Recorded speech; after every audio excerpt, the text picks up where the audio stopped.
Ellen White had no use for what she called sour piety.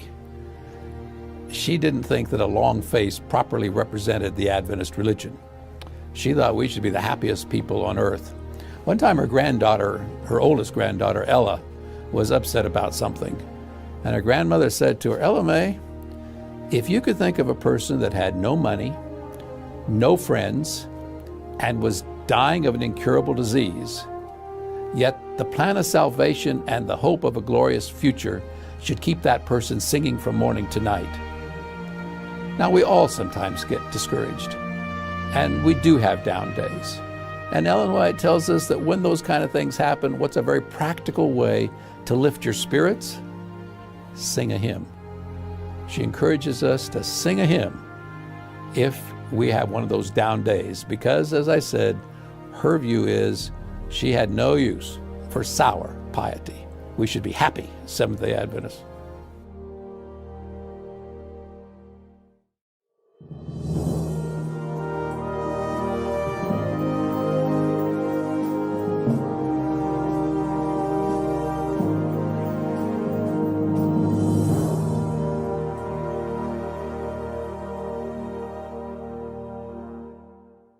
On November 3, 1890, Ellen White was given a very significant vision.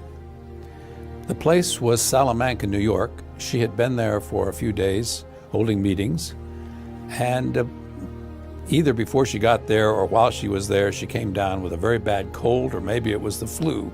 Anyway, she was very ill. And when she got home that Monday night, November 3, got back to her room where she was staying, she thought she could not go on. She was scheduled to make a number of other appointments, meet a number of other appointments. She just felt she couldn't. She was too sick. But she prayed, and God strengthened her, and during that night, He gave her this significant vision. The next morning, when the people that were traveling with her came to her room, they all assumed we're cutting short the trip, and we're headed back to Battle Creek because Mrs. White had been so ill. But she said, "No, I've been healed. And besides," she said, "I want to tell you about this prophetic dream, this vision that I had last night." But she couldn't remember it. But to show you that she really was healed, not only did they leave Salamanca and go on down into the state of Virginia, this was Salamanca, New York, go on down into the state of Virginia where her next appointments were. While she was down there, she played tourist a little bit. I mean, she was human, so once in a while she liked to play tourist. And she went through the Luray Caverns. And then after the meetings in Virginia, she traveled back up to Brooklyn, New York, and had other appointments in the state of Connecticut and the state of Massachusetts, came back down to Washington, D.C., and didn't actually get home to Battle Creek, Michigan, until December 30th. So it was almost 2 months after she had been so ill and thought she was going to have to cut short her trip. But she's there in Battle Creek, and the General Conference session was held in March, early March of 1891, in the Tabernacle in Battle Creek. And she spoke several times during the General Conference session. On the Sabbath afternoon, March 7, she was featured as the speaker, and 2 or 3 times during her sermon, which was about we shouldn't hide our identity, she was urging us to let people know who we are and not to try to keep it from them that we're Seventh-day Adventists. 2 or 3 times during that talk, she said, several weeks ago, or when I was in Salamanca, some way she was trying to refer back to this vision, this prophetic dream that God had given her, but she could never remember it. And one person that was there wrote later that after 3 or 4 times of trying to recall it, she seemed frustrated with herself and said, "Well, I'll have more to say about that later." I was like, I'm really disgusted with myself that I can't remember that vision. Well, she concluded her talk, and then she had a few words, a short presentation to the ministers. And after the second presentation that afternoon, the one to the ministers, the president of the General Conference, O.A. Olson, said to Ellen White, "Are you planning on coming to the early morning workers meeting?"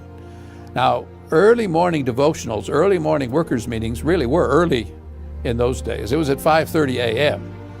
None of this like 7 o'clock or something. This was a 5:30 a.m. devotional. She said, "No," she said, "I think I've spoken several times. I think I'll sleep in tomorrow." So everybody knew Ellen White was not coming to that early morning workers meeting.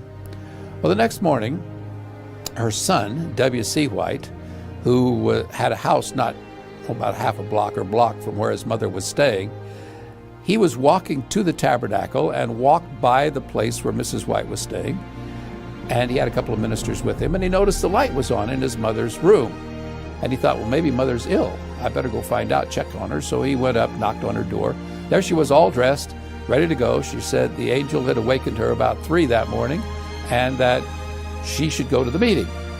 So when they got to the tabernacle, just another block or two from where she was staying, they got to the tabernacle while the ministers were just getting up from prayer. And Elder Olson, the president, looked over and saw Mrs. White and her son and these 2 other ministers come in, and he's very startled because the last word he'd had from her the night before was, "I'm not coming." So he looks at her and he says, "Do you have something for us?" "Yes," she said, "I do. Indeed, I do." And she began to talk about a meeting that she had seen in vision. And in this meeting, she described how there was a discussion about taking the Seventh-day Sabbath truth out of our religious liberty paper, the American Sentinel. And she talked about how she had been shown that we should not do this. We must not hide our light. We must let people know who we are, and we need to leave the Seventh-day Sabbath in the American Sentinel. And so she talked about this vision that she'd had. And when she'd finished, a man stood up, one of the men in the congregation there, and said, "I was in that meeting last night when this was discussed." And he said, "I couldn't have described better what happened in the meeting than what you just heard." And another man stood up and said, "I was in that meeting last night also." Now it was Ellen White's turn to be surprised. Someone who was there recorded later that she looked just totally nonplussed by this. She couldn't believe it. She said, last night, I thought this meeting was held back when I had the vision in Salamanca, which was about 3 months earlier." Well, you can imagine that with this kind of evidence that we should leave the Sabbath in our religious liberty paper, guess what? They had another meeting of that little committee.